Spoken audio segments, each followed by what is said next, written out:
வணக்கம். அரியலூர் செங்கை சிலம்பு. சமுதாய மேம்பாடுங்கிறத பற்றி நம்ம தொடர்ந்து இந்த வாரத்தில் பார்க்க போகிறோம். அதில் உண்மையிலே இந்த காலையில் உங்களுக்கு ரொம்ப பிடிக்கும்னு நினைக்கிறேன். இன்றைய காலகட்டத்தில் நிறைய மனிதர்கள் தொழிலுக்காகவும் வேலைக்காகவும் கல்விக்காகவும் சொந்த இடத்திலிருந்து இடம்பெயர்ந்து விடுகிறார்கள். இடம்பெயர்ந்துட்டு திரும்ப அந்த இடத்துக்கு வரும் பொழுது அந்த இடங்கள் அந்த களங்கள் மாறி விடுகிறது. அங்கே உள்ள மனிதர்கள் எல்லாமே மேம்பட்டுறாங்க, மாறிடுறாங்க.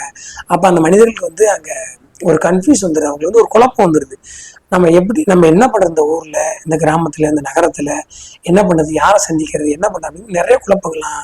என் நண்பர்களோட பார்த்துருக்கேன். வெளிநாட்டிலேருந்து ஒரு 10 வருஷத்துக்கு வந்தவங்க ஒன்றுமே புரியலன்னு சொல்கிறாங்க. எனக்கு எங்கே போகிறது, யார்கிட்ட பேசுறது, யார்கிட்ட பழகிறது, என்ன பண்ணுறது தெரியல அப்படிங்கிறாங்க. ஒன்றுமே இல்லை, அதெல்லாம் ரொம்ப ரொம்ப எளிமை தான். உங்களுக்கு இருக்க பிரச்சனை எல்லா மனிதர்களுக்கும் இருக்குது. வெளியிலேருந்து வர்றாங்க, திடீர்னு ஒன்றுமே முடியல, அப்படி திரும்ப வெளிநாட்டுக்கு போயிடுறாங்க, வெளியூருக்கு போயிடுறாங்க, வெளிமாநில வேலைக்கு போயிடுறாங்க. அப்போ என்ன பண்றாங்க அப்படின்னா, அங்கேயே இருக்கக்கூடிய அதை சாதகமா பயன்படுத்திக்கிறாங்க. அப்போ இது எப்படி நம்ம மேம்படுத்துறது அப்படின்னா, உங்களை மாதிரியே வெளியூர்லேருந்து இருக்கிற நண்பர்கள்லாம் தொடர்பு வச்சுக்கோங்க, நல்லா பேசுங்க, பழகுங்க, பணம் காசு கொடுத்துக்காங்க. சார் வக்கச்சிக்கல வந்துடும், சண்டை வந்துடும், உங்களுக்கு பழக்கம் கெட்டு போகும். உங்களுக்கு என்னென்னலாம் தெரியுமோ அதை அவங்கள்ட்ட பேசுங்க, அவங்க என்னெல்லாம் தெரியுமோ அதை உங்கள்கிட்ட பேசுவாங்க. கிராமங்களுக்கு வரும்போது சந்திச்சிங்க, பேசிக்கிங்க, ஒரு விழா மாதிரி நடத்துங்க, ஒரு கல்யாண மண்டபத்தை எடுங்க, வெளிநாட்டுல இருந்த நண்பர்கள்லாம் ஒன்னா சேருங்க, உங்களோட இருந்த சாதனை பகிர்ந்துங்க. ஏன்னா ஒரு 10 பேர் சேர்ந்தாதான் அவங்க மனசுல இருக்கிறதெல்லாம் சொல்ல முடியும்.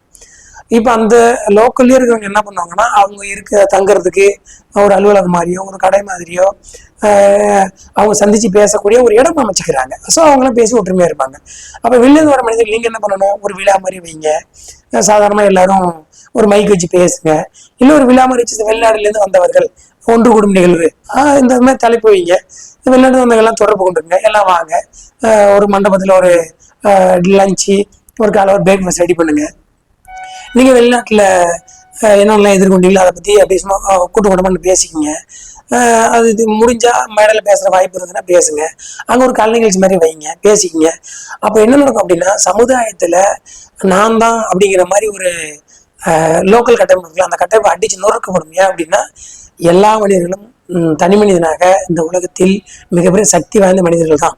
அந்த மனிதர்கள் தங்களே இழிவாக நினைத்து கொண்டும் நம்மளால செய்ய முடியாது நினைச்சுக்கிறதுனால தான் அந்த கட்டமைப்புகள் லோக்கல் கட்டமைப்பால அழிக்கப்படுகிறது. உங்களுக்கு வேண்டும் என்பதை நீங்க தான் உருவாக்கி கொள்ள வேண்டும். நீங்க இருந்த இடத்துல பயப்படாம பேசிக்கணும். நீங்க தான் ஒரு விழா நடத்திக்கணும், நீங்க தான் ஒன்று சேர்ந்துக்கணும். ஏன்னா அங்கேயே இருக்கிறவங்க ஒரு கூட்டமா இருக்காங்க அப்படின்னா, வெளியூர் போறவங்களும் ஒரு கூட்டமா இருங்க. அப்ப என்ன ஆயிரும், அவங்கவுங்களும் ஒரு கட்டமைப்பு இருக்கும். அவங்களுக்குள்ளேயே படிச்ச ஒரு லாயர் இருப்பாங்க. உங்களுக்கு பிரச்சனை எதிர்கொள்ளலாம், உங்களுக்கு ஏதாவது தேவையான நேரம் செஞ்சுக்கலாம். ஒரு காலையில போனா நீங்களே தைரியமா போகலாம். என்னைக்குமே நிறைய சம்பாதித்தவர்கள், நிறைய படித்தவர்கள் நான் பார்த்துருக்கேன். நிறைய அரசு ரீதியா போறப்போ கொஞ்சம் பயந்துட்டு தான் இருக்காங்க. உண்மையிலே தவிர்க்கணும்னா நீங்க நிறைய பொது வெளியில பயணம் பண்ணுங்க.